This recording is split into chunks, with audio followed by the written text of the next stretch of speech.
that dating apps get a bad rep, but just because you meet somebody in person does not guarantee you a better experience. For example, one day I was doing a little bit of shopping in the city, and in the store that I was in, there was a guy behind me on the phone, and I could hear him say, I'm gonna have to call you back. I think I see my future wife. we've all heard this book. So he walks up beside me and he says, I'm so sorry if I'm mispronouncing this, but isn't your name beautiful? it's not. So what's your name? My name is Kyla. I was absolutely correct. Your name is beautiful. Be wary about those smooth talkers. I'm not saying already write them off, but keep your eyes open, okay? There are smooth talkers out there that obviously only got their experience from dealing with a lot of women, okay? Not to say to just write them off unless they have a disease or something, but keep your eyes open, especially for the smooth talkers. Let's continue. Okay. All right. I can't give it this easily. So then he says, You're not gonna answer my name? all right, what's your name? My name is Stearns. Stearns. That sounds like a last name. That is my last name, and if you like it, you can have it. And I said, you know what? I'm not going to lie. That's pretty clever. And then he says, What are we doing after this? well, I am going to go home and watch a movie after this. That's a solid idea. But since we're already out, I feel like we might as well just go golfing. Top Off is actually right down the street, so I guess we're meeting there?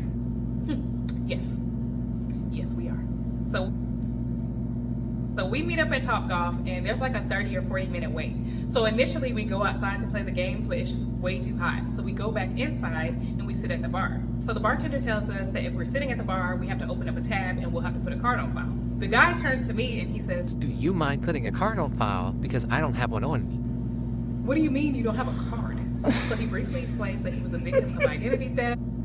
Y'all, I gotta pause it again. Like, that's what y'all are dealing with in the dating scene. I'm so glad I'm married because I would have just been fighting everyone on site. Because what do you mean you don't have a card? What do you mean, do I mind putting a card down? Yes, I mind. Yes, I mind. Let's see why he doesn't have a card. I'm jumping the gun. Hold on. It's still an ongoing investigation. His accounts are frozen, but he does have cash. And do I completely believe this story? No. But the bartender is already making one of the drinks, so I pull my card out, and simultaneously he pulls out a $100 bill. He passes it to the bartender and says, We're gonna Okay. put her card on file, but take it out of this when we close the tab. so we're sitting at the bar and we're talking, and he Okay, it's good on him that he already put the money down, so the card is just, her card, but it's just there, not being charged. Okay, cool. But it's giving fishy. You have cash but not card. Yeah, personally, I wouldn't deal with someone who's going through this much, identity theft, this and that. Listen, but because dating is kind of like crazy in 2026, since he put the money down, I'll give her a pass for entertaining him. Let's keep going. a second drink, but this time he orders a double. So he's drinking that, and then the bay is finally open, and they send us out so we can go golfing. So we get outside and we're getting everything set up, and then the bay host or the server comes over and he asks us if we need anything. I tell him that I need left-handed clubs, and then I turn to the guy looks at the bay host looks at the guy looks away, he doesn't say anything. So then the guy asked me if I wanted anything to eat because he was going to order something, and I can always eat. So I was just like, yeah, and we look at the menus and we decide to get like wings and fries, and then he said he wanted another drink. So the bay host came back with the clubs and he asked, do y'all need anything else? And I look at the guy thinking that he's going to go ahead and order the food, and the guy doesn't even make any eye contact, he's not saying anything. So I turn to him and I'm just like, did you still want to get the wings? And he was just like, yeah. Okay, so I go ahead and order, we want the wings, we want the fries, and can I also have a cup of water? He says, I'll go ahead and put that in for you, and then he walks away. And as soon as he walks off, the guy turns to me and says, you forgot to order my drink. Okay, so while I did forget that he wanted a drink, I am not your mother. And that's just what I said in my head. But I'm not your mother, I'm not your secretary. Okay, this is his second strike. The first strike was not having a card. Second strike, you're going through identity theft. Third strike, you didn't order my drink. I'm not your mother, I'm not your secretary. And you're not a man either, because you're supposed to order on my behalf. I'm supposed to tell you what I want and you order for yourself and for me. He's already on third strike and they haven't even. Out loud, what I really said was, when he comes back around, we can just order it then. No. So we start golfing, and he's trying to show me some tricks. Little does Ladies, don't make that mistake. When the disrespect show itself, I'm not saying be disrespectful back, but open your mouth and say something. Someone say something like that to you, like, oh, you didn't order my drinks. You could have said, oh no, when the waiter comes or waitress comes, you go ahead and put in your order. Why is it that you want me to be the one to put it in for you? Like, ask questions. Look confused. Don't be rude, but just ask questions. Or say, oh, I'd rather not. I never order for a man, and I'm not gonna start now because that's just not what I believe in, and that's just not who I am. I'm not that type of person. You weren't rude. You're just telling him what you're not used to doing and what you don't plan on starting to do. Open your mouth, girls. Open your mouth. One of my sisters is actually a golfer, and she can't even teach me, so good luck. I'm just out there swinging on vibes. We're having fun, and then the food comes out. The server puts it down, and again he asks, do y'all need anything else? This guy is still not saying anything. So I turned to him, and I said, did you still want the drink? And he's just like, yeah. So order it! And I asked him, what did you plan on getting? And he says to me, I was planning on getting a pitcher of beer. so the server repeats it back to him. He said, did you say a pitcher of beer? He doesn't say anything. Okay, that's weird. Yes, we would like a pitcher of beer, please. So as soon as the server walks away, I do say something this time, but I still want to keep it like light and airy and fun. So I'm just like, you got beef with the server? No, I'm Muslim. Okay, well, beef is halal, so what's the problem? We don't do that gay stuff in my community. All right, well, you're not doing the gay stuff. This guy is quite literally just doing his job. Well, I'm not talking to a gay man. And when you get to that point in your head where you just know there's not going to be a second date, Right. we're already here. We start back golfing, the mood is lightening up again, but maybe 30 minutes in, he's almost finished with this entire pitcher of beer. So he is now both visibly and audibly intoxicated. And I hate those types of people. So you choose to follow one thing from you. First of all, this is not you following anything from your religion. You're not gay if you put your order in with someone who, might have that sexual orientation. You're ordering, you're buying a service. But that's neither here nor there. The point I'm trying to make is some people, they want to follow one thing from their religion, but ignore other things.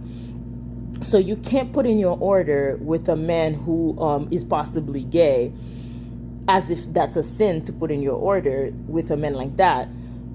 But you can go off and get drunk. You can go ahead and finish a whole pitcher of alcohol. Okay. I tell him I want to chill out for a second and we can both just sit down and talk and, have a little taste of water, do something silly like that.